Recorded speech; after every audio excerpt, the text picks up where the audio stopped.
Hey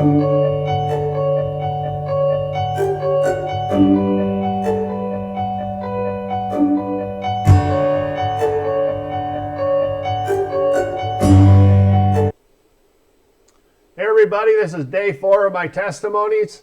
When I was in high school, I had a really good homeroom teacher. He was a believer and a good mentor for me.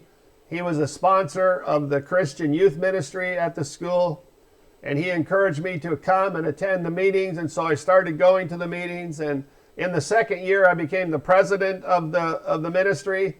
And because I got saved at a Billy Graham film, we had organized to have film nights at the school every couple of months and invited the students to come. Not very many came, but we still tried to evangelize the school. I was also the president of my youth group at church, and I was blessed and grew in the Lord because the leadership of our youth group, we had a weekly Bible study, so I was learning how to take my faith seriously and get into the Bible. You see my t-shirt, and I've always been into Christian t-shirts. Back in the day, we had one based on a Coke commercial called Jesus is the real thing instead of Coke is the real thing. And we had another one way with Jesus. My 3 younger sisters were a little bit embarrassed about me being such a vocal Christian. But I was serious about my faith and tried to be a witness. And I knew that God was calling me to be a pastor. When I was in grade 10, our home church asked our youth group to lead the church service. And so I was asked to preach my first sermon at 16. I was pretty scared, and I probably just read it.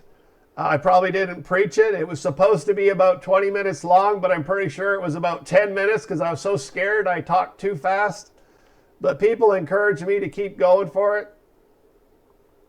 The next summer, I went for a 3-week voluntary service assignment in Montreal, Quebec.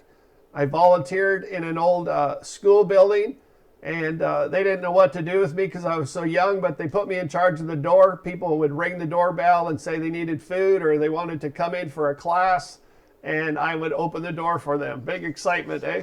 But I also played games with the kids, and we had a vacation Bible school program that we were a part of, and I was the activity director.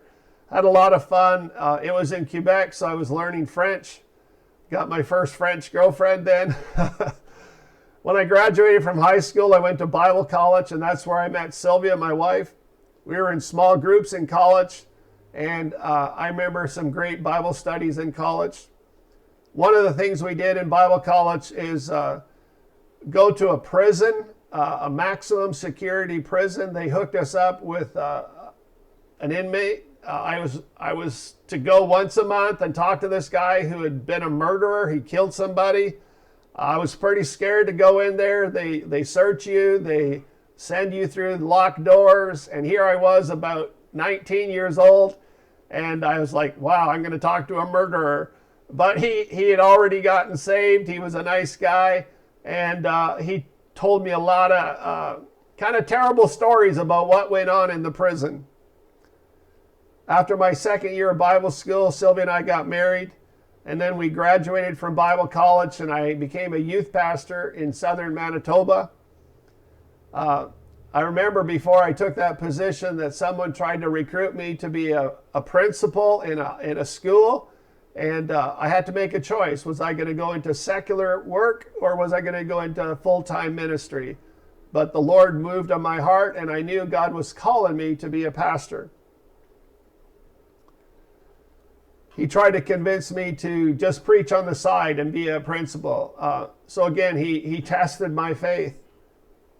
I wanted to encourage you that everybody has to make a choice. There's consequences that every choice you make, there's consequences. It's going to affect what you're going to end up doing. I just want to say, if you do have a sense of God speaking to you, it's important that you follow it, even if you're scared. I want to encourage you to believe that God loves you and wants to help you. Have a great day.